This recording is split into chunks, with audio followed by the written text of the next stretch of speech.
بسم اللہ الرحمن الرحیم الحمد للہ رب العالمین والصلاة والسلام علی رسولہ الامین اما بعد۔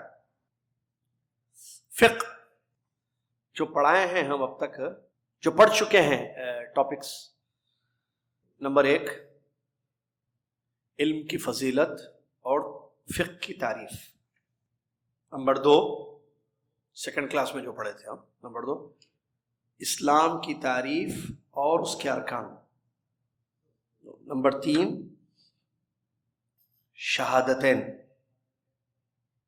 شہادتین کا مطلب، چوتھی کلاس رمضان کے روزوں کی تشریح، نمبر 5 زکوٰۃ کا مطلب، زکوٰۃ ادا کرنے کا مطلب، تشریح لکھے زکوٰۃ کی تشریح، ٹھیک ہے۔ نمبر 6 صلاح کی اہمیت۔ ارے حج بھی پڑھے تھے نا، لکھیے حج کو بھی، یہ حج کو کہاں لکھے آپ؟ نماز سے پہلے، نماز کی اہمیت جو پڑھے نا اس سے پہلے حج کا لکھی۔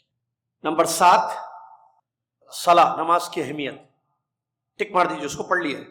8واں اب ہے طہارت اور وضو۔ طہارت جو ہے، طہارت یعنی پاکی صفائی، یہ جو ہے نماز کی شرطوں میں سے ہے، عبادت کی شرط ہے نماز کی کہ طہارت، بغیر طہارت کے اللہ تعالیٰ کسی کی نماز کو قبول نہیں کرتا۔ اس سلسلے میں حدیثیں آئی ہیں، بہت سارے جو ہے نصوص وارد ہوئے ہیں۔ طہارت کا کیا معنی؟ طہارت کا مطلب پاکی صفائی۔ طہارت کا معنی کیا ہے؟ پاک صاف رہنا۔ یہ 2 قسم کے ہوتے ہیں طہارت، معنوی حسی، یہاں رکی تھی نا بات، طہارت معنویہ، طہارت حسیہ، طہارت معنویہ، طہارت حسیہ۔ کیا مطلب طہارت معنویہ، طہارت حسیہ؟ طہارت معنویہ مطلب معنوی طہارت، جو محسوس نہیں ہوتی، نظر نہیں آتی۔ طہارت حسیہ جو محسوس ہوتی ہے، نظر آتی، محسوس کی جاتی۔ معنوی طہارت کا مطلب کہ آپ اپنے دل کو کفر اور نفاق سے پاک رکھیے، کفر، شرک اور نفاق سے پاک رکھیے۔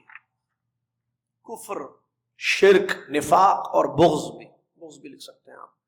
کفر، شرک، نفاق اور بغض سے اپنے دل کو کیا کیجئے؟ پاک رکھیے۔ یہ ہے معنوی طہارت۔ اچھا، میرے دل میں کفر نہیں ہے، آپ کو نظر آ رہا ہے؟ میں یاسر آپ سے بات کر رہا ہوں، میرے دل میں کفر نہیں ہے، میرے دل میں ایمان ہے، نظر آ رہا ہے؟ نہیں نظر آ رہا ہے؟ یہ تو پین ہے، یہ تو توپ ہے، اندر دل ہے، میرے دل میں یہ ہے، کفر نہیں ہے میرے دل میں ایمان ہے۔ کیا نظر آ رہا ہے آپ کو؟ اچھا، آپ محسوس کرنے کی کوشش کیجئے، میرے دل میں ایمان ہے۔ تو کیسے محسوس کریں گے؟ آپ کا دل آپ جانے۔ معنوی طہارت ہے، نظر نہیں آتی ہے، محسوس نہیں کی جاتی ہے، ٹھیک ہے؟ سمجھ میں آیا؟ نمبر 2 حسی، محسوس کی جانے والی طہارت۔ اس کا مطلب ہر وہ چیز جو نماز کو باطل کر دیتی ہے، اس سے آپ اپنے آپ کو پاک کیجیے۔ ہر وہ چیز جو نماز کو باطل کر دیتی ہے، پیشاب، پاخانہ، گندگی، ہم بستری وغیرہ، جس سے جو ہے نماز باطل ہو جاتی ہے، اس سے اپنے آپ کو دور کیجیے آپ۔ حسی، محسوس کی جانے والی طہارت، سمجھ میں؟ الطہارۃ من الاشیاء التي تبطل الطہارۃ الحسیہ، طہارت من الاشیاء مثل البول والجماع وغیرہ، ازالۃ النجاسات، گندگی کو دور کرنا۔ گندگی بہت سارے، گندگی کیا ہے؟ جس کو شریعت نے گندگی کہا ہے، نجاست۔ پیشاب نجس ہے تو آپ اس سے اپنے آپ کو دور رکھیے، مطلب پیشاب اگر کر لیں تو آپ دھو لیں، صاف کر لیں، یہ طہارت حسیہ ہے، محسوس ہوتا ہے نا، آپ صاف کریں گے، یہ محسوس کی جانے والی، نظر آتا ہے پیشاب، اس سے آپ اپنے شرمگاہ کو پاک کیجیے۔ یہ کوئی بھی گندگی سے، منی،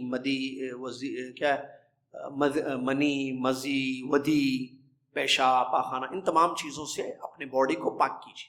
یہ چیزیں ہوں گی، نکلیں گی یہ چیزیں، تو نکلنے کے بعد اس کو پاک کریں گے، صاف کریں گے۔ کس سے پاک صاف کریں گے؟ معلوم ہے سب کو، کس سے؟ پانی اصل ہے، الاصل فی الطہارہ الماء۔ پاکی صفائی میں اصل چیز جس سے ہم اپنی باڈی کو، اپنے جسم کو، اپنے کپڑوں کو، اپنی جگہ کو پاک صاف کر سکتے ہیں، کیا ہے وہ؟ پانی. تو پیشاب آ جائے تو پانی استعمال کر لیجیے. سمجھ میں آ رہا ہے انا؟ نئے بھائی ہمارے مسلمان سمجھ میں آ رہا ہے؟ ٹھیک ہے. ٹوائلٹ ہو جائے تو پانی سے دھو لیجیے آپ صاحب. منی نکل جائے، احتلام ہو جائے یا ہم بستری ہو جائے وائف سے، تو کیا کریں گے؟ دھو لیجیے، آپ اس کو صاف کر لیجیے.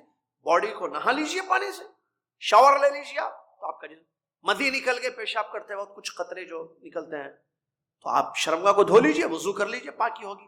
پاکی ڈیفرنٹ قسم کی، ہم وہ بات نہیں کر رہے کہ پاکی کیسے حاصل کی جائے گی، وہ ہمارا سبجیکٹ ہے. پاکی حاصل کی جائے گی پانی سے. اب وضو کے مسائل، طہارت کے مسائل، غسل کے مسائل نہیں پڑھ رہے ابھی ہم.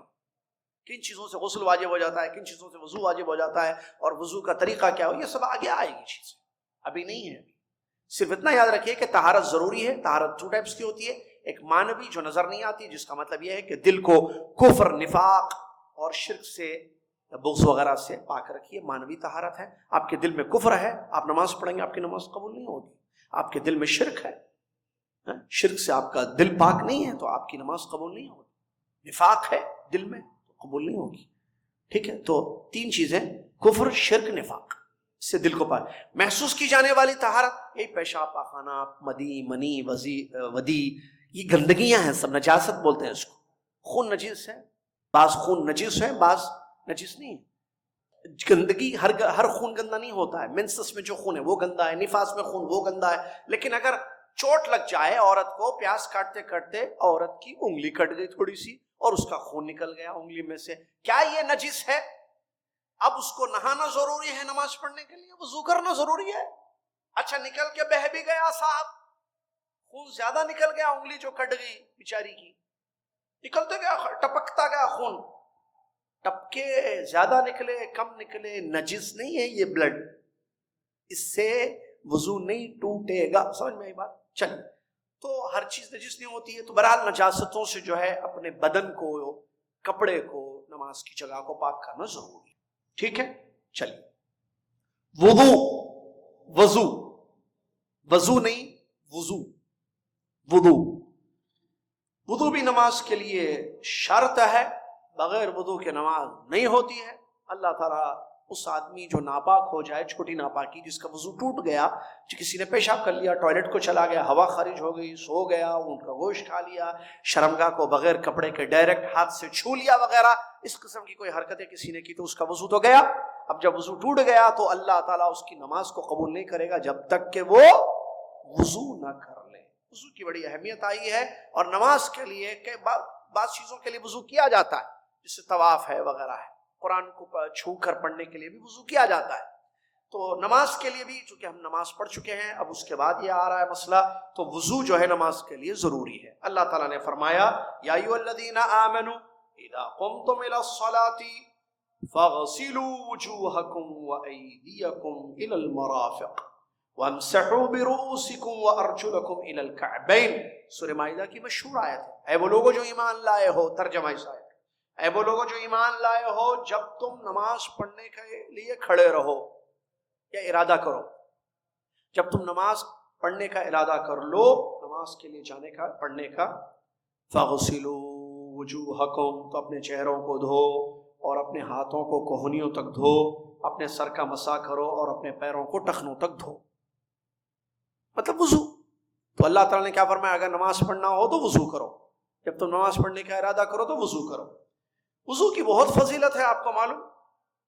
مسلم شریف کی حدیث، ابو ہریرہ رضی اللہ تعالیٰ عنہ فرماتے ہیں، پیارے نبی محمد الرسول اللہ صلی اللہ علیہ وسلم نے فرمایا اذا توضأ العبد المسلم او المؤمن فغسل وجهه خرج من وجهه كل خطيئة نظر اليها بعينه مع الماء او مع آخر قطر الماء فاذا غسل يديه خرج من يديه كل خطيئة كان بطشتها يداه مع الماء او مع آخر قطر الماء فاذا غسل رجليه خرج كل خطيئة مشتها رجلاه مع الماء او مع آخر قطر الماء حتى يخرج نقيا من الذنوب. اللہ، ارے پھر تو خوب وضو کرنا بھائی.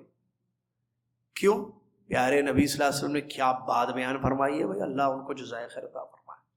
آمین. جب مسلمان یا مومن بندہ وضو کرتا ہے، جب کوئی مسلمان بندہ اور مومن بندہ جب بندہ کرتا ہے تو فضیلت ہے، تو بندی کرے گی تب بھی فضیلت ہے. بندے کو بتا دیے کیونکہ بندی اس کے ماتحت ہوتی ہے. چلیے سمجھ میں آ رہا ہے. وضو کرتا ہے، چہرہ دھوتا ہے. وضو میں چہرہ دھوتا ہے نا، تو جب چہرہ دھوتا ہے وضو میں تو آنکھوں سے جو گناہ ہوئے ہیں چہرہ وضو میں دھونے کی وجہ سے، وہ سارے گناہ اس پانی سے جس سے وہ چہرہ دھو رہا ہے، یا آخری قطرہ جو چہرہ دھونے کے بعد ٹپکتا ہے، اس سے وہ گناہ جھڑ جائے گا، ختم ہو جائے گا وہ گناہ. اس کے بعد جب وہ اپنے دونوں ہاتھوں کو دھوتا ہے تو دونوں ہاتھوں نے چھو کر جو گناہ کیے ہیں وہ پانی سے یا پانی کے آخری قطرے سے ختم ہو جائیں گے. پھر وہ جو اپنے دونوں پیروں کو دھوتا ہے وضو میں آخر میں، تو اللہ تعالیٰ جو ہے اس کے گناہوں کو جو پیروں سے چل کر ہوئے ہیں اللہ تعالیٰ ان گناہوں کو معاف کر دیتا ہے. یا لفظ جو حدیث کا ہے اس کے حساب سے ہم چلتے ہیں. پیروں کو دھونے کی وجہ سے جو پانی استعمال کیا جاتا ہے اس پانی سے یا پانی کے آخری قطرے سے وہ گناہ اس کے مٹ جاتے ہیں جو پیروں کی وجہ سے ہوئے ہیں یا چل کر ہوئے ہیں، یہاں تک کہ وہ اپنے گناہوں سے پاک و صاف ہو کر نکلتا ہے. جب وہ وضو خانے سے باہر آتا ہے وضو سے فارغ ہو جاتا ہے. سبحان اللہ. کیا یہ جو گناہ ختم ہوتے ہیں بڑے یا چھوٹے؟ کیوں؟ دعا دوں گا، بولی دعا دوں گا میں. بڑے گناہوں کے لیے توبہ ضروری ہے، بغیر توبہ کے بڑے گناہ معاف نہیں ہوتے ہیں، اسی لیے یہ چھوٹے گناہ ہیں جو معاف ہوتے ہیں. علی ابن ابی طالب رضی اللہ تعالیٰ عنہ کی حدیث ہے، کہتے ہیں کہ رسول اللہ صلی اللہ علیہ وسلم نے ارشاد فرمایا، اکرم بھائی، مفتاح الصلاۃ الطہور، نماز کی کنجی طہارت ہے. مشہور اردو میں آپ بچوں کو یاد دلاتے ہیں نا، طہارت نماز کی کنجی ہے، طہارت نماز کی کنجی ہے، یاد دلاتے ہیں. کیا مطلب طہارت نماز کی کنجی؟ معلوم کنجی اردو لفظ ہے یا ہندی لفظ ہے؟ اردو. کنجی مطلب مفتاح، مفتاح مطلب کی، بس. یا تیلگو میں نہیں معلوم، سمجھ میں آیا؟ چابی معلوم؟ چابی نماز کی چابی کیا ہے؟ طہارت. چابی ہو تو تالا کھلے گا کہ نہیں کھلے گا؟ صحیح نا. لیکن اگر چابی ٹیڑھی ہو تو تالا نہیں کھلتا، تو وضو سیدھا کرنا پھر. سمجھ میں آیا؟ وضو صحیح کرنا. چلیے مفتاح الصلاۃ. وضو کی شرطیں ہیں کچھ. نمبر 3 شرطیں ہیں وضو کی. شرطیں مطلب کنڈیشنز وضو کے لیے. نمبر 1 نیت ہو. عورت کچن میں جو ہے کتنی مرتبہ شوہر کو بولتی تھی ایگزاسٹ فین. تو بیوی نے کتنی مرتبہ شوہر سے کہا کہ دیکھیے ایگزاسٹ فین ٹھیک کیجئے، یہ بند ہوتا ہے، چلتے چلتے رک جاتا ہے. سنتے ہی نہیں، آپ سمجھتے نہیں. اور کچھ کیجئے انتظام، گرمی بہت ہے، میں پکاتی ہوں کھلاتی. بہرحال شوہر لاپرواہ تھا، اللہ اس کو ہدایت دے، توفیق دے.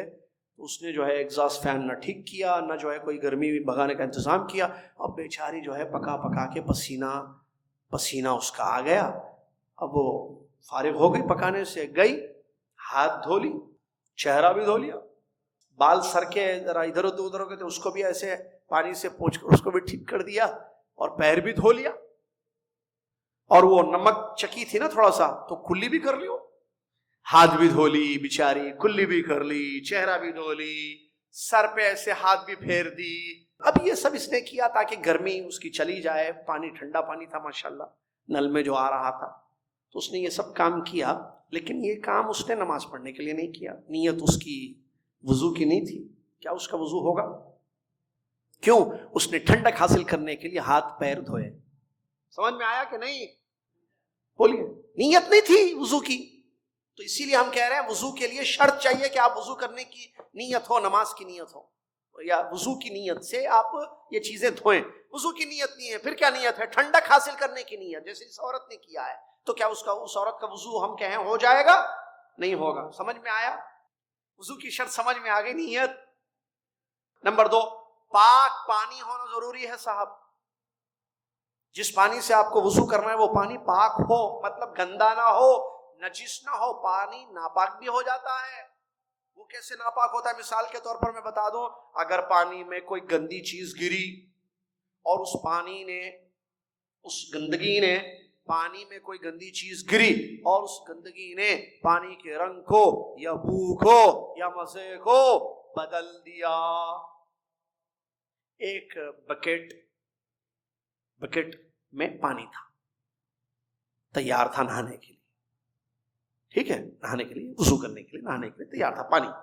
اس پانی میں جو ہے گندگی گر گئی، اور وہ گندگی جو ہے اس پانی کے رنگ کو بدل دی، بدبو بھی آنے لگی، ٹیسٹ بھی چینج ہو گیا. تینوں میں سے ایک ہو یا تینوں ہو، پانی ہو گیا کیا بکٹ کا گندا. اب اس پانی کو آپ استعمال نہیں کر سکتے، نہ وضو کر سکتے نہ نہا سکتے. سمجھ میں آیا؟ سمندر میں گئے یا سوئمنگ پول میں، سمندر میں گئے، دیکھیں پانی ہے بہت، دور ایک آدمی لڑکا نظر آ رہا ہے پیشاب کر رہا، استغفر اللہ، دور 1 کلومیٹر دور، 1 کلومیٹر نظر آتا ہے نہیں آتا، آدھا کلومیٹر، ارے جتنا بھی ہو میٹر نظر آ رہا ہے. اب اس کے پیشاب نے سمندر کے پانی کو گندا کر دیا، ناپاک ہو گیا پانی، مزہ بدل جائے گا. اس کے پیشاب کا اثر ہوگا اس پورے پانی پر؟ نہیں ہوگا. تو پانی ناپاک رہے گا، پاک باقی رہے گا. سمجھ گیا؟ چلیے، وضو کی 3 شرطوں میں سے پہلی شرط نیت، وضو کی نیت ہو. نمبر 2 پانی کا پاک ہونا ضروری ہے. بعض پانی تو کیا بولتے وہ بیسکلی پاک ہی ہوتا ہے، جیسے سمندر کا پانی، بارش کا پانی، کنویں کا پانی، یہ سب پاک ہوتا ہے. سمجھ میں آ رہا ہے؟ چلیے. اور بعض پانی جو ہے وہ جو ہے اب جیسے اب ہم نے بتایا وہ ناپاک ہوتا ہے. بہرحال پانی پاک ہونا ضروری ہے. تیسری اور آخری شرط یہ ہے، وضو کے جو اعضاء ہیں، پارٹس آف وضو، ہاتھ، پیر، چہرہ، یہ پارٹس آف وضو ہیں، ان کو پانی لگنا چاہیے وضو میں. کوئی چیز اگر روک رہی ہے پانی کے پہنچنے سے، چہرے پر پانی نہیں لگ رہا ہے، آپ پانی ڈال رہے چہرے پر، سم تھنگ از روکنگ. اب کیا روکنگ بھائی؟ تیل، یا لڑکیوں نے جو ہے عورتیں وہ نیل پالش لگاتی ہیں نا، تو ناخن جو ہاتھ دھونا ہے وضو میں، اب وہ نیل پالش سے جو ہے ناخن کو، انگلیوں کے جو ناخن ہیں ان میں وضو لگے گا، پانی لگے گا؟ کیوں؟ روکنگ ہے وہاں. کیا روکنگ ہے؟ روکڈ ہے وہاں. ایک کیا روکڈ ہے؟ پالش. تو ایسی چیزیں جو پارٹس آف وضو کو پانی پہنچانے سے روک رہی ہیں، ان کو آپ دور کیجیے. یہ شرط ہے. لگانا منع نہیں ہے، آپ لگائیے، ایک سے ایک پالش لگائیے آپ، لیکن جب وضو کرنا ہے بہن جی، سسٹر جی، بھابھی جی، بیگم، وضو کرنا ہے تو پھر یہ جو پالش ہے نا اس کو نکالو، کیونکہ وضو کرنا ہے. تیل ہے یا چہرے پر، ہاتھوں میں جو پانی نہیں پہنچ رہا ہے، تیل کی وجہ سے نہیں لگ رہا، تو ان چیزوں سے اپنے اس کو بچانا ضروری ہے. سمجھ میں آ گیا؟ نہیں آ گیا؟ سمجھ میں آ گیا؟ چلیے، اسی پر ہم اپنی اس کلاس کو روکتے ہیں. اللہ تعالی ہمیں وضو سمجھنے کی توفیق عطا فرمائے. وآخر دعوانا الحمد للہ رب العالمین، والسلام علیکم ورحمۃ اللہ.